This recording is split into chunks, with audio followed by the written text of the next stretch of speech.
নামাজের ভিতরের ফরজগুলো সুন্নাহ মোতাবেক আদায় করা, এইভাবে রাসূল আকরাম সাল্লাল্লাহু আলাইহি ওয়াসাল্লাম আমাদেরকে প্রত্যেকটা বিষয় এইভাবে যেন আমরা আদায় করতে পারি আমাদেরকে শিখিয়ে দিয়েছেন। আল্লাহ তৌফিক দান করেন।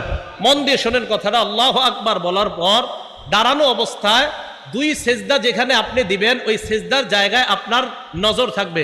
বলেন আমরা যখন নামাজে দাঁড়াবো আমাদের নজর কোথায় থাকবে?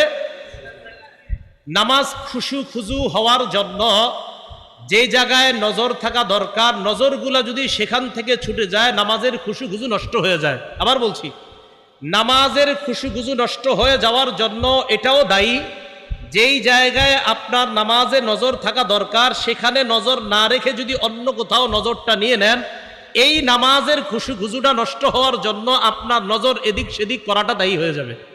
বলেন দাঁড়ানো অবস্থায় নজর কোথায় থাকবে? সেজদা দেওয়ার জায়গায়। সেজদা যখন আপনি দিবেন, সেজদা রুকু অবস্থায় দুই পায়ের মাঝখানে, সেজদা যখন দিবেন নাকের এই যে মাথাটা দেখেন, মাথা সেজদা যখন দিবেন এই নাকের মাথা বরাবর যখন আপনার দুই চোখটা থাকবে আপনারা দেখবেন এত খুশু খুশু হয়। এখনই দেখেন এই নাকটা এইভাবে দিয়ে দেখেন, নাকের এখানে দিলে কেমন যেন একটা আশ্চর্য কেমন জানি দেখা যায়। এই যে নাকে তাকান, কেমন জানি মনে হচ্ছে, মনে হয় আপনি দুনিয়াতে নাই, অন্য কোথাও চলে যাবেন। নাকে তাকান আপনি, তাহলে সেজদায় গিয়ে আপনার নাকের জায়গাটা নজরটা থাকবে। এরপরে আপনি যখন বসবেন কোলে নজর।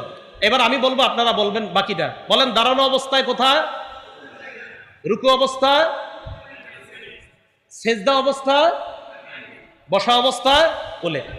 নামাজে যেই জায়গায় নজরগুলা থাকা দরকার, এই হলো চারটা নজরের কথা বললাম। বলেন দাঁড়ানো অবস্থায় সেজদার স্থানে, রুকু অবস্থায় ওই মাঝখানে, এরপরে সেজদা অবস্থায় নাকের, বসা অবস্থায় কোলে, 5 নাম্বার নজর, সালাম ফিরানো অবস্থায় দুই কাপ, এ হলো 5টা নজর। মুসলমানের নামাজের মধ্যে যে 5 জায়গায় নজর দেওয়া দরকার, এই নজর যদি 5 জায়গায় ছাড়া অন্য জায়গায় যায় নামাজের খুশু খুশু নষ্ট হয়ে যাবে। এই 5 জায়গায় নজর থাকতে হবে মুসলমানের।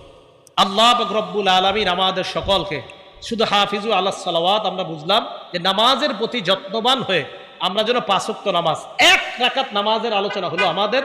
এই 1 রাকাত নামাজটা আমরা প্রত্যেকটা রাকাতে যেন এইভাবে পড়তে পারি।